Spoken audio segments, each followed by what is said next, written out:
Como analista, observo a postura do senador Rogério Marinho, durante sabatinas e entrevistas, como um movimento de reposicionamento da narrativa da direita. Marinho atua hoje não apenas como legislador, mas como um articulador de contraofensiva comunicacional.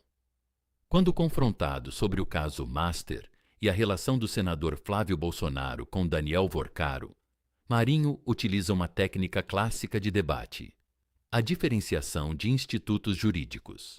Ele separa categoricamente o que seriam relações privadas, que, na sua visão, não demandam contrapartida pública, de atos de advocacia administrativa, que ele atribui a membros do governo atual e aliados petistas.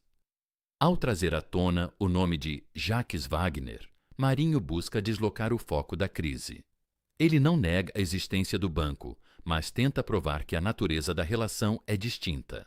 Para ter a opinião pública, o objetivo é claro: criar uma linha divisória onde o PT é identificado com o uso da máquina pública para benefício privado, enquanto a direita seria alvo de criminalização política por transações que seriam, segundo ele, naturais no mercado financeiro. Marinho está, portanto, testando a resiliência do eleitor independente. Ele entende que a política não é apenas sobre o fato, mas sobre quem domina a narrativa. Sua tática de comparar o Mensalão e o Petrolão com os episódios atuais não é um erro de cálculo. É uma estratégia para reviver a memória coletiva de um eleitorado que, em 2026, precisará decidir se a moralidade política deve ser o critério principal de voto. Marinho compreende que, para o bolsonarismo, é vital manter a direita unida em torno da ideia de que não existe validação de corrupção, mas sim uma perseguição seletiva.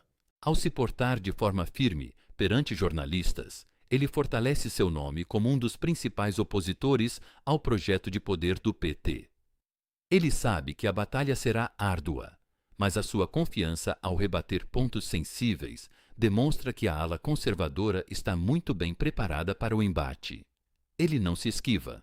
Pelo contrário, ele enfrenta a provocação e a devolve, com uma carga política que ressoa diretamente com a sua base, consolidando a ideia de que o combate à corrupção continua sendo o grande divisor de águas na política brasileira.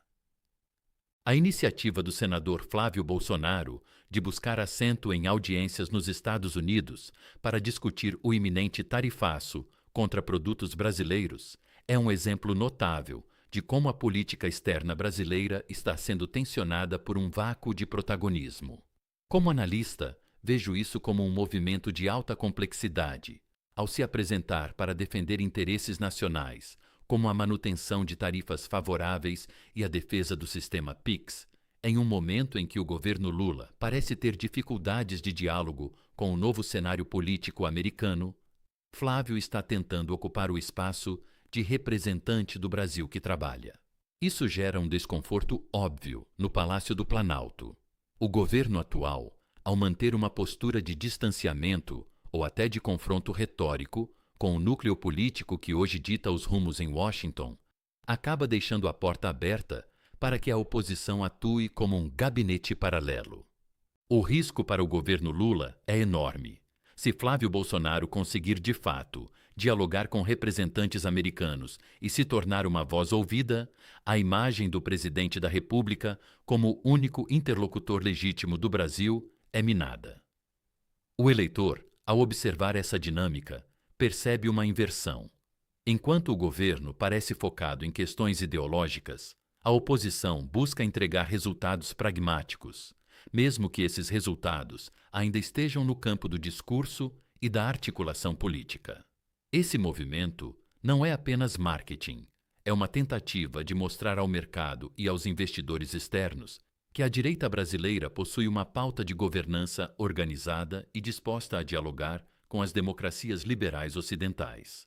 Se o governo americano, que tem uma visão crítica sobre as organizações criminosas no Brasil, enxergar em Flávio um interlocutor mais alinhado aos seus valores, teremos um cenário de isolamento político do atual governo.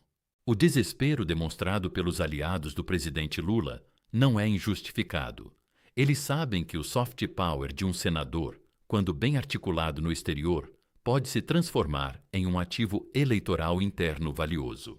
A história mostra que, em crises econômicas e diplomáticas, quem se posiciona como salvador ou facilitador acaba capturando a preferência de setores estratégicos, como o agronegócio e o comércio exterior, que temem os impactos de retaliações tarifárias sobre seus lucros e sobre a economia nacional como um todo. A mudança na presidência da segunda turma do Supremo Tribunal Federal, com a ascensão do ministro Luiz Fux, é o evento mais aguardado pelos estrategistas da direita nos próximos meses. No xadrez do STF, a presidência de um colegiado não é apenas administrativa. Ela confere o poder fundamental de definir o que entra ou não na pauta de julgamentos. Ao lado de André Mendonça e Nunes Marques, o ministro Fux assume o comando de um núcleo que, para muitos analistas, pode ser o ponto de virada na revisão das sentenças ligadas ao 8 de janeiro e, possivelmente, em casos que tangenciam o ex-presidente Jair Bolsonaro. A expectativa de que essa nova configuração atue como uma espécie de freio às decisões mais polêmicas da primeira turma cria um ambiente de otimismo para os conservadores. A teoria da Liga da Justiça, nome dado pela base aliada ao trio Mendonça, Fux e Marques, reflete a crença de que a lei voltará a ser aplicada com um rigor interpretativo diferente, privilegiando os direitos fundamentais e o devido processo legal. A partir de julho, as tensões internas no STF devem subir de tom. Se a segunda turma começar a rever decisões que foram fundamentais para a manutenção da governabilidade petista, entraremos em um período de instabilidade institucional inédita. Para a direita, trata-se de buscar justiça. Para a esquerda, trata-se de um retrocesso jurídico. O que é fato é que o controle de processos, como a revisão criminal e as delações premiadas, pode mudar de mãos e de destino. O caso do Banco Master, que agora também tramita sob o olhar da segunda turma, serve como termômetro. O fato de o colegiado ter negado a liberdade provisória para a família Vorcaro sinaliza que, apesar das esperanças da direita, o tribunal continua sendo um ambiente de decisões técnicas que muitas vezes desafiam as expectativas políticas. No entanto, o simples fato de termos uma presidência que não é alinhada com o pensamento hegemônico da esquerda no STF já muda o jogo. Veremos nos próximos meses se essa Liga da Justiça conseguirá, na prática, desmantelar o que a oposição chama de excessos do Supremo, ou se a magistratura brasileira manterá o equilíbrio de poderes que é, afinal, o que garante a própria estabilidade da nossa Constituição diante de qualquer polarização extrema.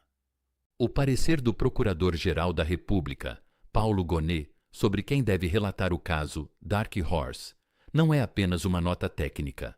É uma peça central na disputa de influência dentro do STF.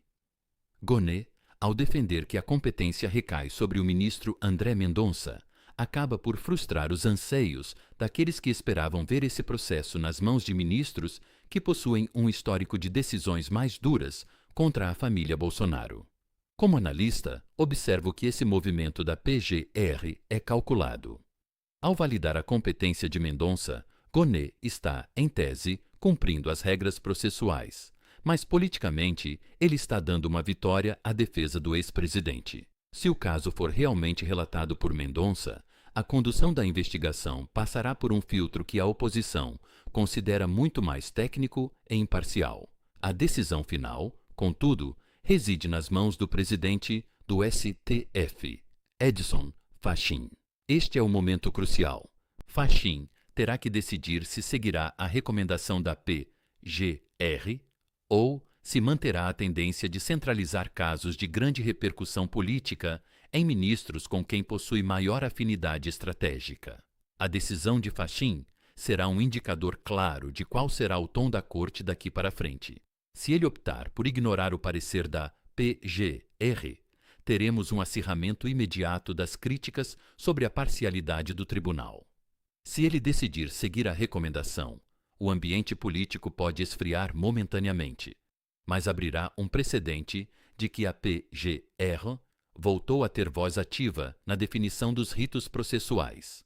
O cenário, portanto, está aberto. Para a base bolsonarista, o caso Dark Horse é visto como uma cortina de fumaça, um processo montado para desgastar a imagem de Flávio Bolsonaro e, por extensão, de seu pai.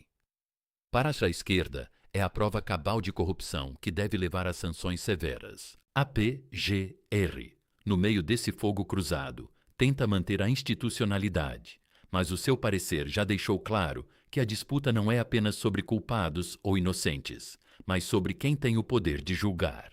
O resultado deste impasse será, sem dúvida, um dos marcos do ano político, influenciando diretamente as expectativas para as eleições e para a sobrevivência dos personagens envolvidos nestes escândalos.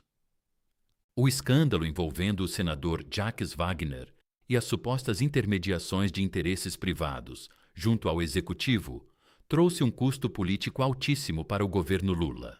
Como analista, vejo que o problema não é apenas o caso em si, mas o que ele representa na percepção do eleitor sobre a ética petista. Quando surge a tese de que um ex-ministro da Fazenda e outros figurões do PT estariam atuando como lobistas para bancos em troca de favores ou cargos, a narrativa de que o PT voltou para consertar o Brasil é profundamente abalada. Para o cidadão comum, a imagem de políticos de elite negociando fora da agenda oficial, em salas fechadas, é um gatilho para a revolta. Isso afasta o eleitor independente, aquele que não é movido por paixões partidárias, mas por valores. A defesa petista tem sido a de que essas são acusações infundadas ou fruto de perseguição política. Mas essa resposta já não cola com a eficácia de antigamente. A sociedade está mais atenta e os detalhes que vêm sendo revelados sobre as reuniões fora da agenda são devastadores. A possibilidade de que decisões sobre o Banco Central tenham sido influenciadas por esses contatos, se comprovada, pode transformar uma crise política em um problema judicial sem precedentes para o núcleo duro do governo. Além disso, a comparação feita pela oposição entre o caso do Banco Master e outras operações passadas cria um eco negativo muito forte. O PT se vê novamente na defensiva, tendo que explicar o inexplicável. Para Lula, que depende de uma base sólida para manter a estabilidade no Congresso, esse escândalo enfraquece sua capacidade de negociar com o centro, pois ninguém quer estar associado a um governo que é visto como um balcão de negócios.